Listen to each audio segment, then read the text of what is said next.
Bismillahirrahmanirrahim. Assalamualaikum warahmatullahi wabarakatuh. Selamat pagi semuanya. Kami dari kelompok 11 akan mempresentasikan materi berjudul Biografi Perawi Hadis. Yang kami hormati Ibu dosen Dede Kurniasari sebagai dosen penghimpun mata kuliah Ulumul Hadis serta rekan-rekan sekalian yang kami banggakan. Tanpa berlama lagi, mari kita langsung bahas ke materi yang akan saya sampaikan. Baik, di sini saya akan menceritakan biografi dari Aisyah binti Abu Bakar As-Siddiq. Seperti yang kalian tahu, orang tuanya Aisyah yaitu Abu Bakar As-Siddiq, salah satu sahabat utama Rasulullah SAW, dan nama ibunya itu Ummu Ruman. Aisyah lahir pada tahun 9 Syawal sebelum Hijriah, sekitar Juli 614 Masehi. Nasab Aisyah dari ayah dan ibu sama-sama bertemu dengan Rasulullah Shallallahu Alaihi Wasallam, masing-masing di kakek ke-7 dan ke-12. Sejak kecil, Aisyah telah menunjukkan kecerdasan luar biasa dan kemampuan memahami persoalan agama. Ia menikah dengan Rasulullah Shallallahu Alaihi Wasallam saat berusia 6 tahun dan mulai hidup bersama beliau pada usia 9 tahun. Pernikahan mereka tidak dikaruniai anak, namun Aisyah mengadopsi beberapa anak dan diberinya Ummu Abdillah. Kehidupan rumah tangganya dengan Rasulullah dikenal sangat sederhana dan jauh dari kemewahan dunia. Aisyah tumbuh menjadi wanita yang juhud, tangguh, dan rendah hati. Setelah wafatnya Rasulullah, Aisyah menjadi pembimbing umat Islam dan salah satu tokoh intelektual terkemuka di kalangan sahabat. Dia menguasai berbagai ilmu seperti Al-Quran, hadis, fikih, tauhid, hingga kedokteran. Para sahabat senior sering berkonsultasi kepadanya dalam masalah agama. Aisyah meriwayatkan sekitar 2.210 hadis, menjadikannya satu-satunya wanita dalam daftar 7 sahabat periwayat hadis terbanyak. Pemahamannya terhadap Al-Quran juga sangat mendalam karena ia menjadi saksi langsung atas turunnya banyak ayat. Aisyah wafat pada malam Selasa 17 Ramadan tahun 58 Hijriah di usia 67 tahun dan dimakamkan di Baqi selama lebih dari 5 dekade setelah wafatnya Rasulullah SAW. Ia mendedikasikan hidupnya untuk mengajar dan menyebarkan ilmu kepada umat. Baik, selanjutnya yaitu biografi dari Abu Hurairah.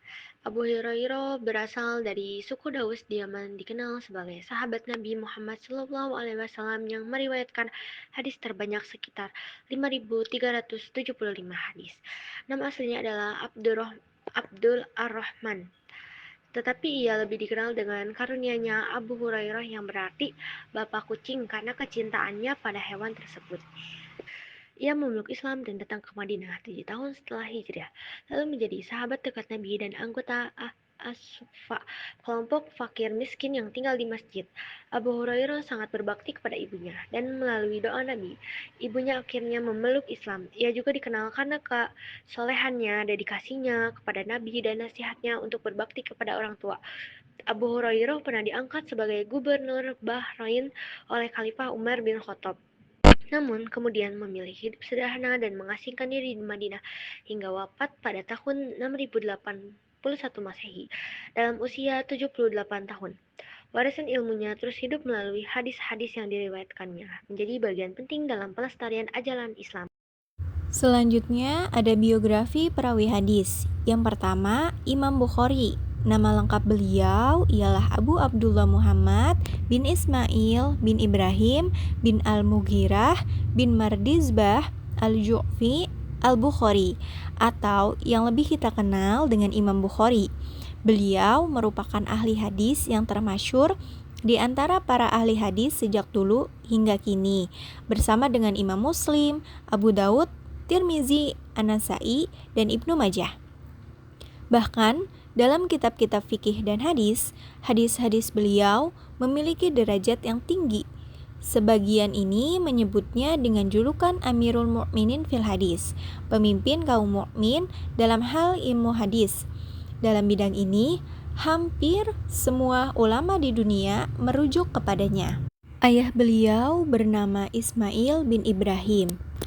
Ayahnya merupakan seorang ulama bermazhab Maliki dan merupakan murid dari Imam Malik, seorang ulama besar dan ahli fikih.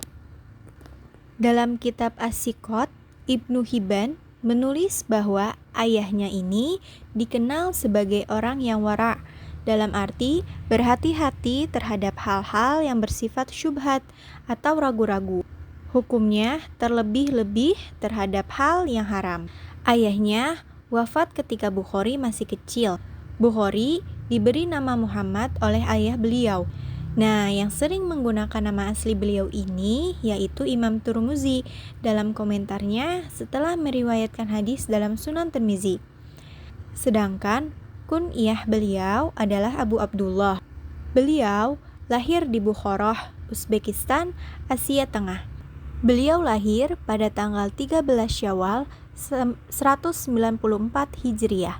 Karena lahir di Bukhara ini, beliau dikenal sebagai Al-Bukhari. Bukhari berguru kepada Syekh Ad-Dakhili, ulama ahli hadis yang masyhur di Bukhara.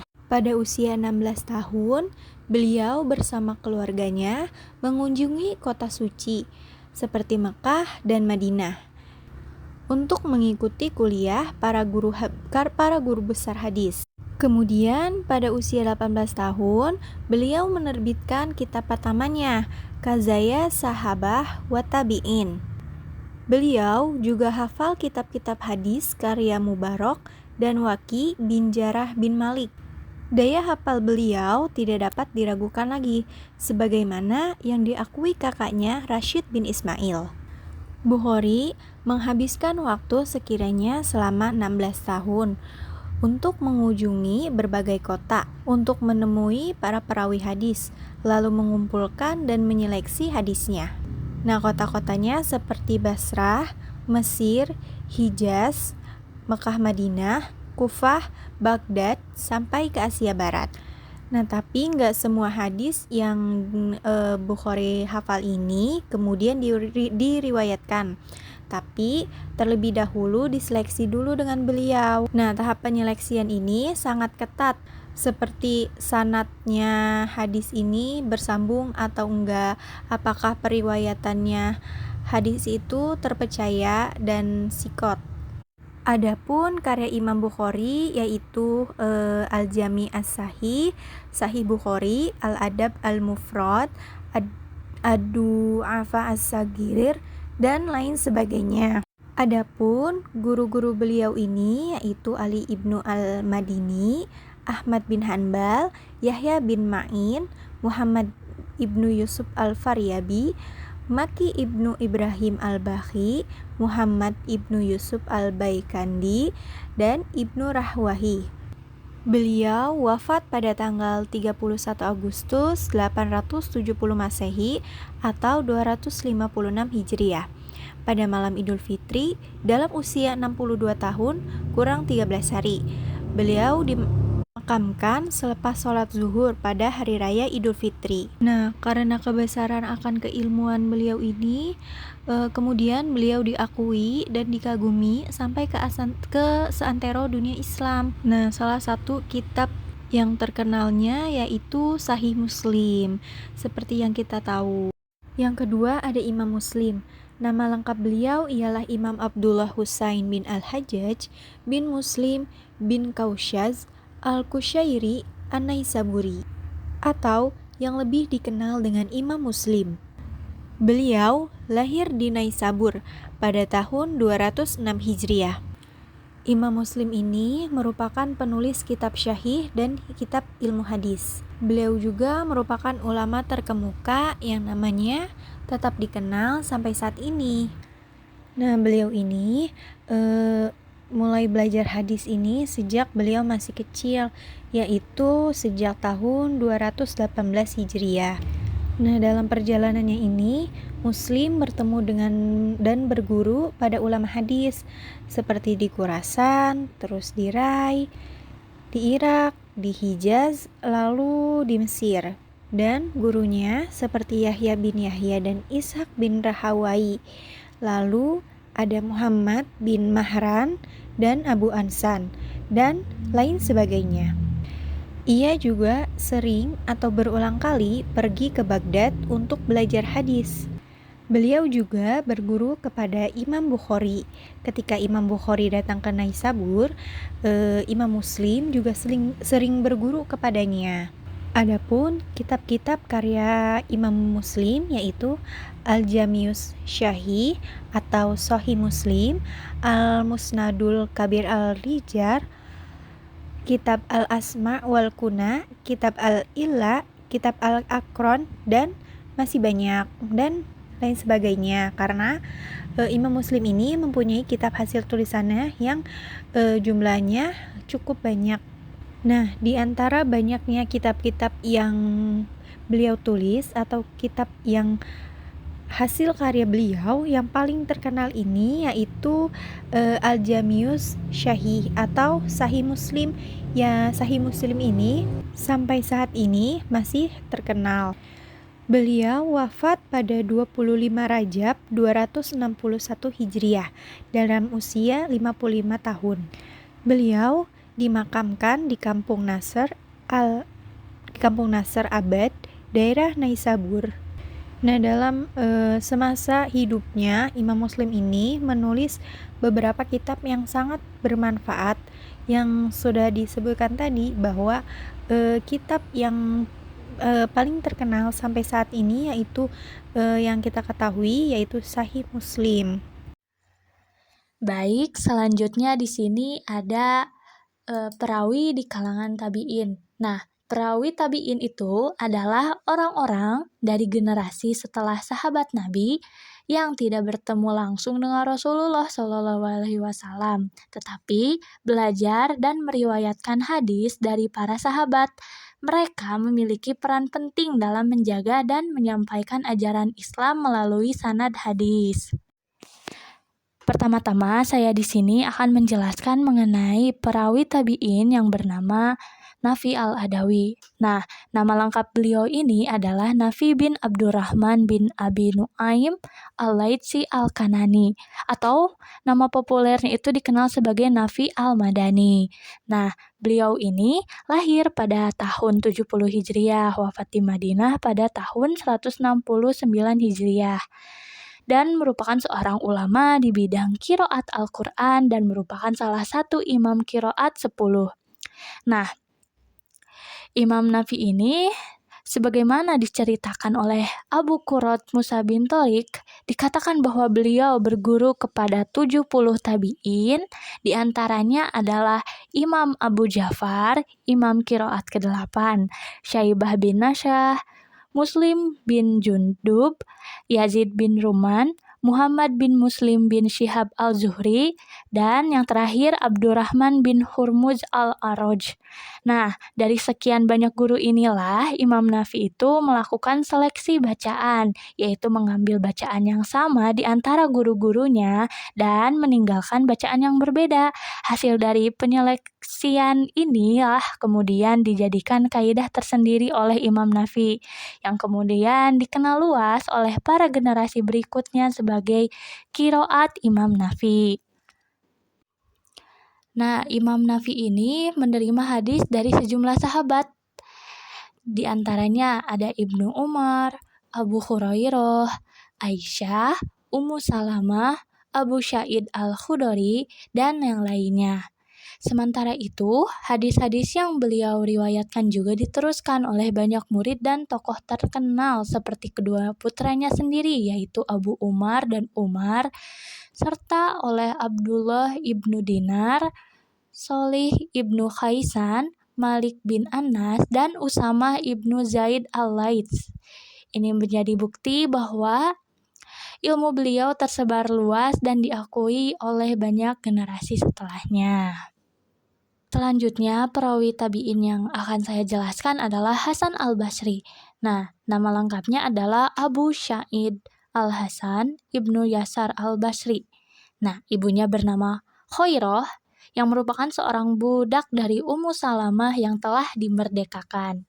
Nah, Hasan al-Basri ini tuh dikenal sebagai ulama besar di kota Basrah dan dijuluki sebagai samudera ilmu di masanya. Ia merupakan seorang faqih yang pemberani, tidak segan menyampaikan kebenaran di hadapan para pemimpin, serta dikenal sangat taat dalam beribadah. Beliau ini lahir di Madinah tahun 21 Hijriah atau 642 Masehi pada masa akhir kekhalifahan Umar bin Khattab dan dibesarkan di Wadil Aun di bawah asuhan Ali bin Abi Thalib. Hasan al-Basri lalu wafat pada 110 Hijriah atau 708 Masehi dalam usia 88 tahun. Nah, Hasan al-Basri ini menerima hadis diantaranya dari Abu Bakrah Imran Ibnu Hasan, Jundub al-Bajali, Muawiyah, Anas, Jabir, Ubay ibnu Ka'ab, Sa'ad ibnu Uhadah, Umar ibnu Khattab. Nah, hadis-hadisnya juga diriwayatkan oleh Hunaid at-Tawil, Yazid ibnu Abi Maryam, Jabir ibnu Hazim, Abu al-Ashihab, Samak ibnu al-Harb, Atta ibnu Abi As-Sa'id, dan yang lainnya. Kesimpulannya, melalui pemaparan ini kita dapat melihat betapa besar peran para perawi hadis dalam menjaga ajaran Rasulullah Shallallahu Alaihi Wasallam. Dari kalangan sahabat seperti Aisyah dan Abu Hurairah, kita belajar tentang kecintaan terhadap ilmu dan keteguhan dalam meriwayatkan hadis. Sementara itu, para imam besar seperti Imam Bukhari dan Imam Muslim menunjukkan dedikasi luar biasa dalam menyusun kitab-kitab hadis yang menjadi rujukan utama hingga kini. Tak kalah penting, tokoh tabi'in seperti Nafi al-Adawi dan Hasan al-Basri turut memperkuat rantai keilmuan dengan ketekunan dan kedalaman ilmu mereka. Semua tokoh ini mengajarkan kepada kita bahwa menyebarkan ilmu adalah bentuk pengabdian yang mulia dan bahwa keteladanan, kejujuran, serta semangat belajar adalah kunci untuk menjaga warisan Rasulullah Shallallahu Alaihi Wasallam tetap hidup sepanjang zaman. Baik, sekian dari kelompok kami. Mohon maaf apabila ada kesalahan. Wassalamualaikum warahmatullahi wabarakatuh.